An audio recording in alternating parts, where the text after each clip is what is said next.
cut off my sister after she slept with my husband and told me to stay out of their business. Years later, they begged me to care for their son while she recovered from a car crash. I 36F have been divorced for 3 years. My ex-husband, Caleb, 36M, had an affair with my sister, Alyssa, 32F, while we were married, and that ended our relationship. Caleb and I met through friends when we were 25 at a party, and that's when we started dating. We were in a relationship for 3 years, after which he proposed, and then we got married. We'd been married for about 5 years, after which I finally found out that he had been cheating on me with my sister. Caleb and Alyssa met for the first time when I brought him home for dinner 6 or maybe 7 months into our relationship.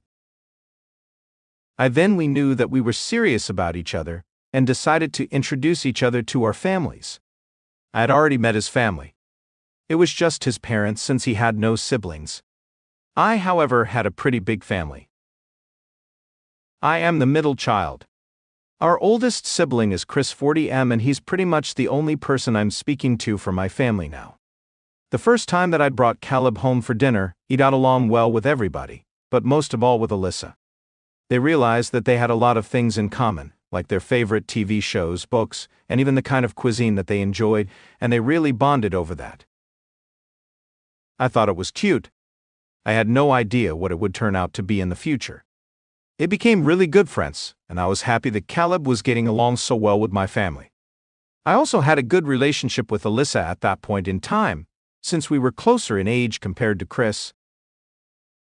Alyssa and I would sometimes even go out on double dates with our respective partners, and we had a lot of fun times together.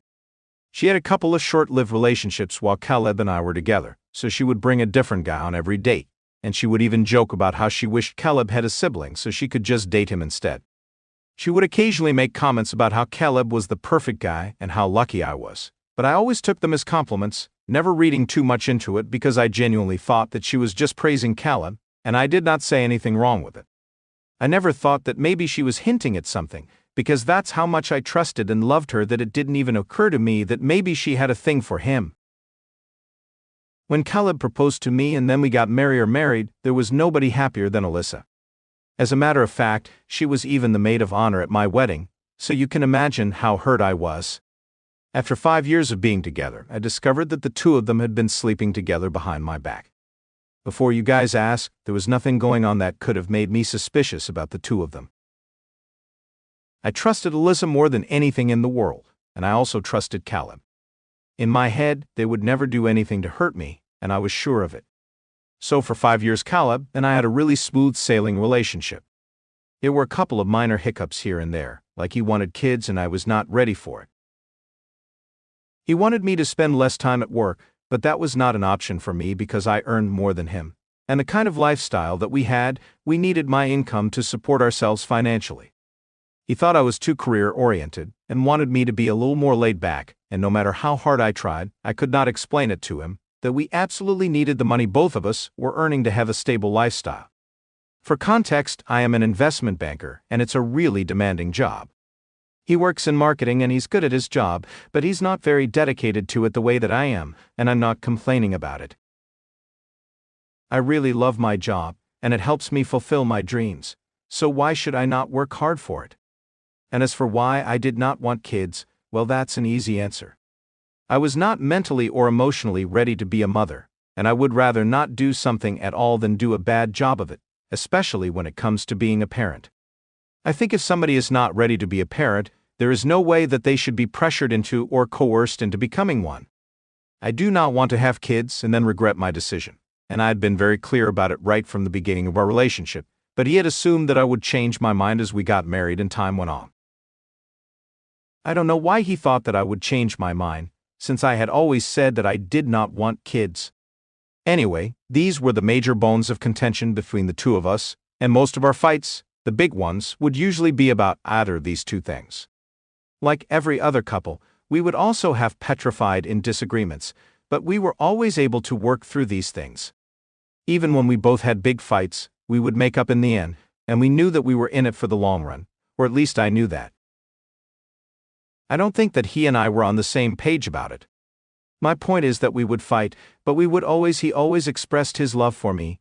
even up until a week before I discovered that he had been cheating on me, and I never had any reason to doubt his loyalty towards me since he never gave me any. However, a week after we celebrated our 5-year wedding anniversary, I found out that he had been having an affair with Alyssa. Even on the day of our anniversary, he was being all cute with me at the party while we were guests, and acting like I was the only person he cared about. But that changed significantly after I found out that he had been cheating on me. A couple of days after we celebrated our anniversary, I was going through my wardrobe looking for something, but I couldn't find it, so I decided to look in Caleb's wardrobe. I don't remember what exactly it is that I was looking for, but I remember that I had a work event a few days after that, and there was a very specific blazer that I was searching for. I thought that maybe I must have put it with his clothes by mistake, so I decided to look in his wardrobe, and while looking, I accidentally grabbed a bag that he had shoved right to the back of his wardrobe. Out of curiosity, I took it out and started going through it. To my shock, I realized that women's clothes were stuffed into it. After looking through a couple of items, it dawned on me that I had seen these clothes before, and I realized that these were all Alyssa's clothes. I could not make sense of what was going on, and I was in a total state of confusion. I was absolutely lost because I couldn't come up with one single reasonable explanation for this. So I decided to look through his phone, something that I had never done before because I trusted him, and he had never done it to me either. We had never given each other any reason to do so. But at that moment, I felt like I had to do it, because even if I did ask him about those clothes, he would have time to come up with an excuse and hide evidence and stuff like that. So I decided to just go for it. I knew the password to his phone, and I decided to check his DMS, and sure enough, when I opened his chat with Alyssa, it was innocent initially, but when I scrolled up, I noticed that the way that they were speaking to each other, friends don't speak to each other that way. They were flirting with each other, getting intimate by text and making plans to hook up, which explained all the late nights he was working. I gathered that this affair had probably been going on for a couple of months, and coincidentally, Alyssa had come over for lunch that day. So the two of them were so lucky that I had them in the house at the same time. So I confronted them together. I showed them the tech and the bag of clothes that I had found in his wardrobe and demanded an explanation. But instead of apologizing to me or even bothering to deny it, the two of them just said that this was none of my concern and that I had to stay out of their business. I was really taking aback by that response, because obviously this was my business. If my husband was cheating on me with my sister, I think it qualifies as my business. I did not hold back, and I started screaming at both of them that day, but instead of reacting to any of it, they just continued to pretend this was no big deal. Caleb even had the gall to tell me that since I was not giving him a child, and neither did I bother to spend enough time with him, which was really hypocritical because neither was he willing to compromise on his lavish lifestyle, and I was the one who was supporting it, but anyway, that's the reason. He told me that he had to look for other options, and he had Alyssa get along really well. Alyssa said that I should actually be glad that he chose to keep it in the family, instead of going elsewhere, since it would have been even more embarrassing for me. They told me that they were not going to stop, and as a matter of fact, now that I found out, they did not see any reason to hide it from me any longer. They had only been keeping this under wraps because they wanted to avoid the drama, and they were just waiting for her promotion so she could move away from here and Caleb would then follow. But she was not against the idea of revealing everything now and then getting this over with. It was really nasty and I don't even know how I got through all of it. There was not much to say after I found out the truth, since they did not seem guilty about it, and I was not going to forgive him for it. That was so I decided to file for a divorce, and after I told my parents, they cut Alyssa off and Eric also stopped speaking to her. Literally nobody from our family had any ties with her after that, and they did not seem any worse off for it either. A couple of weeks after that, Alyssa moved away to Pennsylvania, which is a 9-hour drive away from here, and once our divorce came through 3 months later, he also followed suit. He did not contest the divorce or my petition and left everything to me. I guess he must have surmised that now that he was with Alyssa, he would not have to worry about money. She had been promoted to a better position, and that meant better pay, so he did not have to worry about losing out on my wealth and the settlement that he would get from the divorce. I guess he was just in a hurry to get it over with, so he did not put up much of a fight, and I'm glad about it because that allowed me to get it over with quickly. Since then, neither I nor anybody else from our family has had any contact with her. We don't know where she is, we don't know what she has been up to. We never bothered to find out.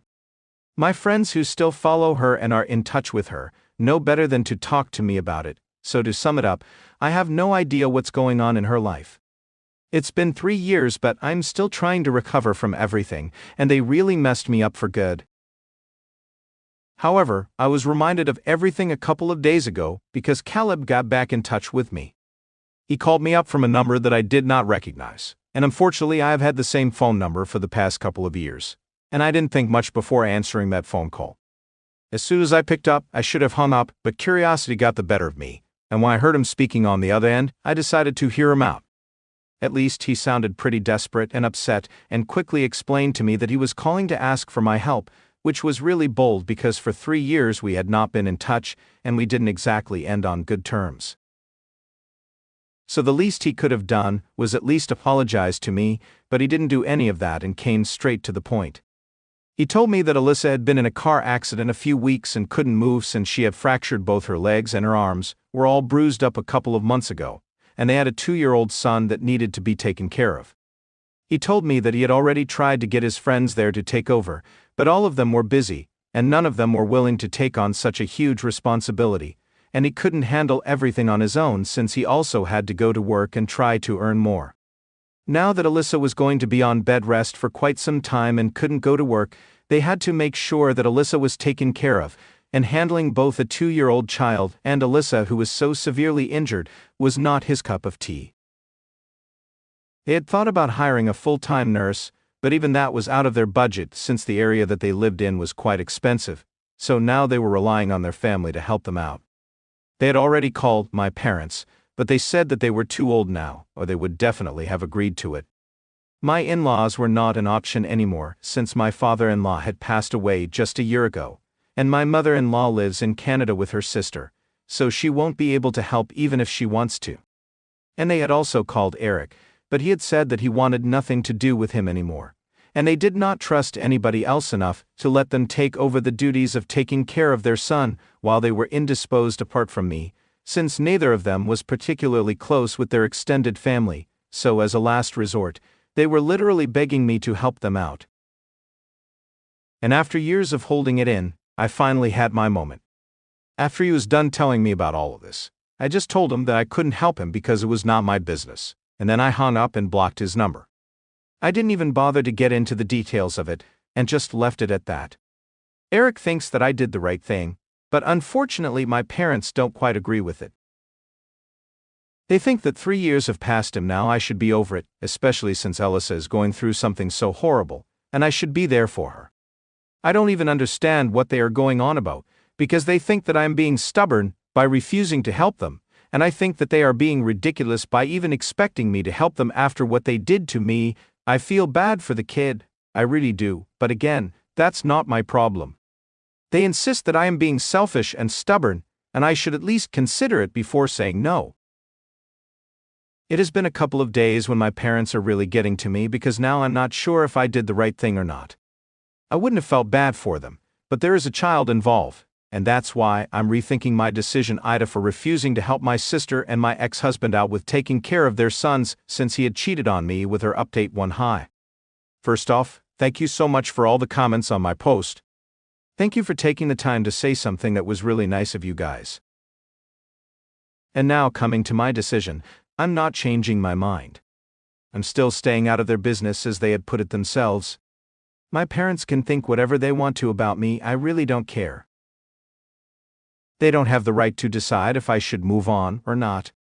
I was the one who got hurt, and so I'm the only person who gets to decide how I feel about this.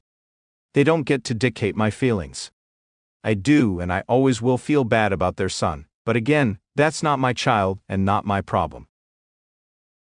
If they feel so sorry about this situation, they can take on the responsibility of taking care of their child themselves, instead of making up excuses about how old they are. They are just in their early 60s.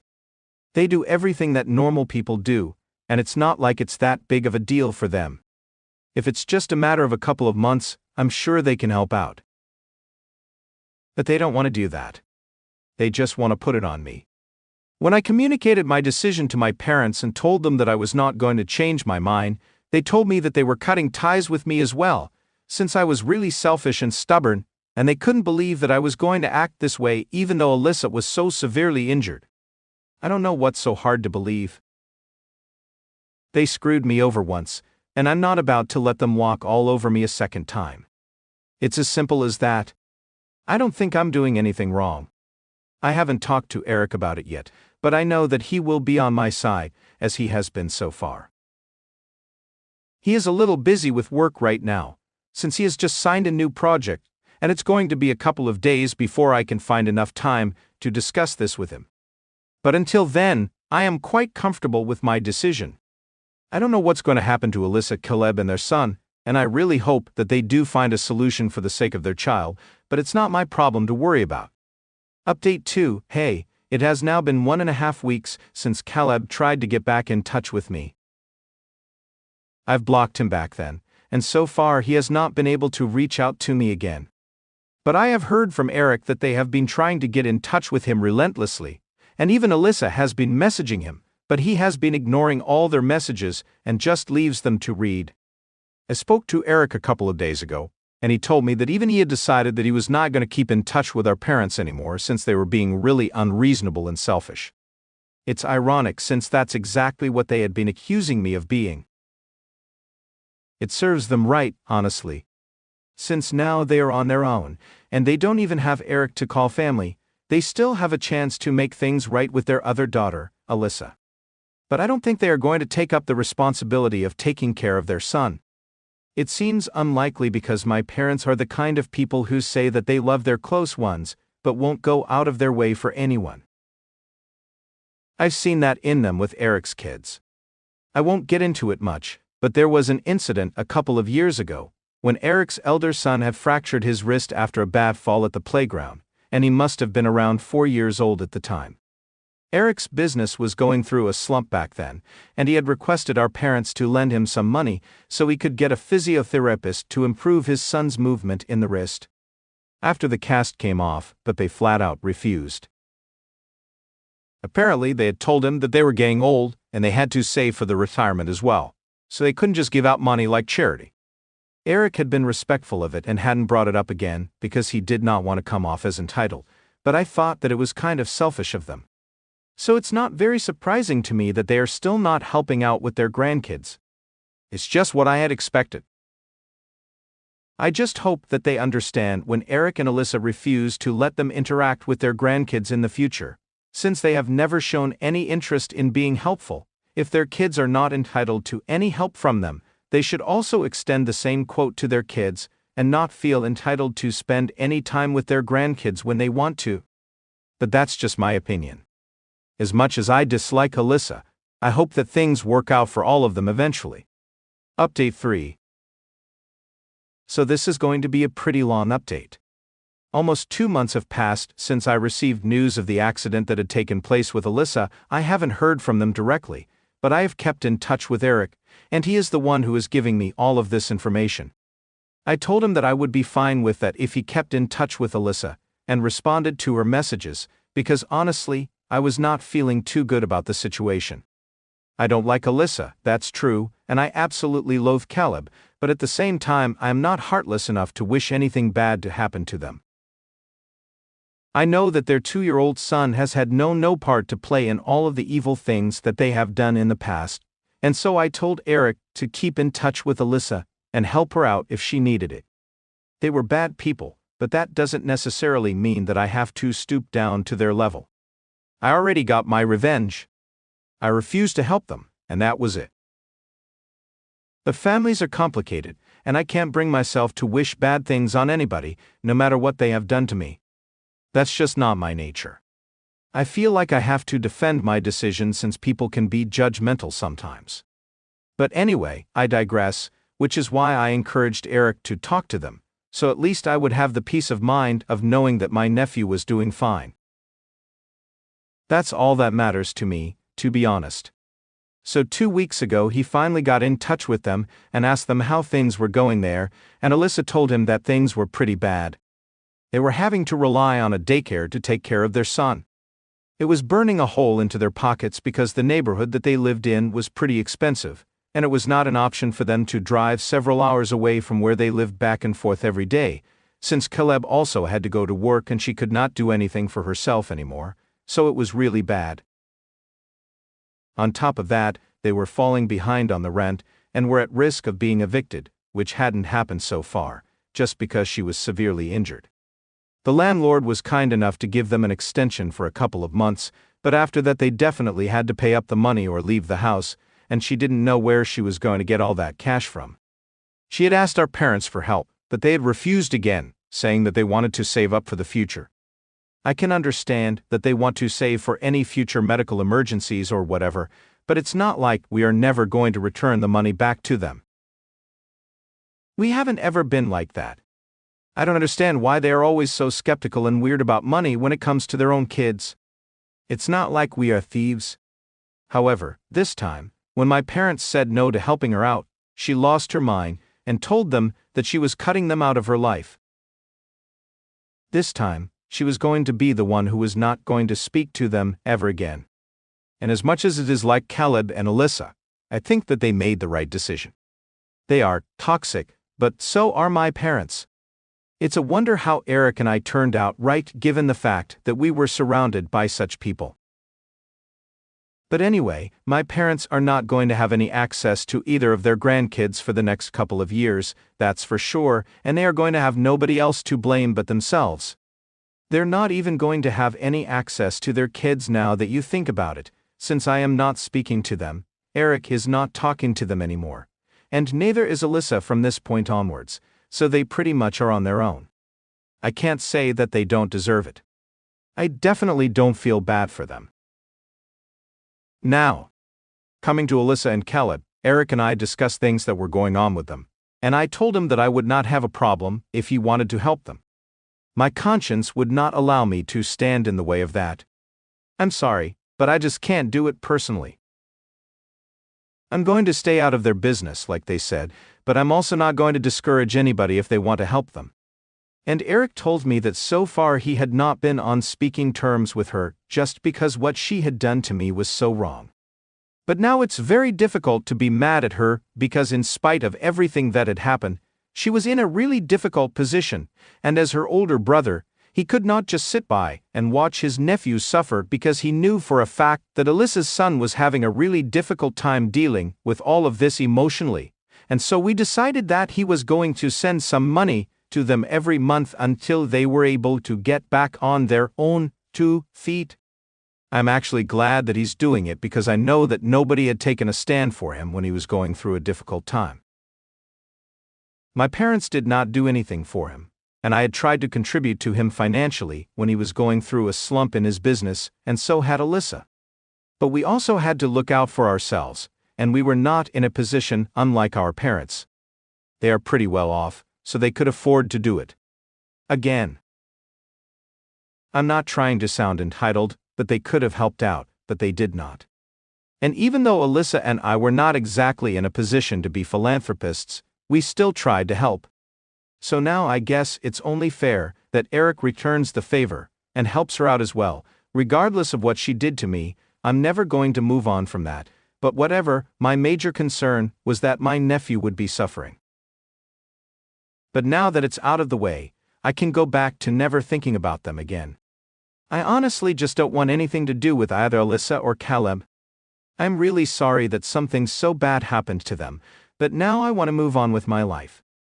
I think this was the closure that I needed because even during the divorce, I still hadn't felt like I was done with it as much as I do.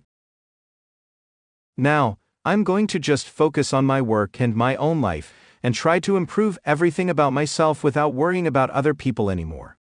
I don't have to deal with any other toxic people since I'm no longer in touch with my parents either, and I'm pretty happy about it. I'm single and I have a lot to live for, so I'll be fine. Thank you so much for following my story and for showing me so much support.